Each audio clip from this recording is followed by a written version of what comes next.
Now let's see how you can give commands to the computer in the first way, which is type in commands on a command line. An example of the commands is below, cd \dir. Let's see how to type in these commands. Okay, let's start. When you open the start menu and you type in the search column command prompt, you will find the command prompt program. This is the command line where I give commands to my computer. Let's press on it and open it.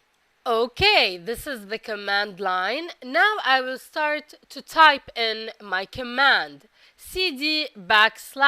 This will change the directory because C is change and D is directory.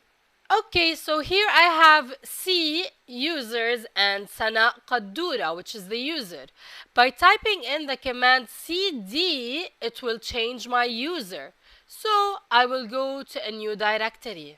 If I type in dir, it will list for me all the files that are on the C. Now I will press enter so we can see it together.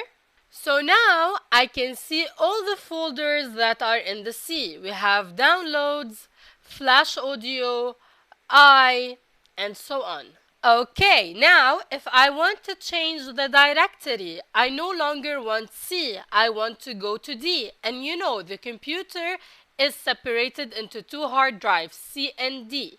And I want now to go to D. Now what I need to do is type D, put the column and press enter. And now I'm in D. Even in the D, I can list all my directories. I simply type in dir and now I can see all the files and folders. So now we saw how to give commands to the computer through the command line. However, there's a little problem with the command line that I should know how to type in the commands.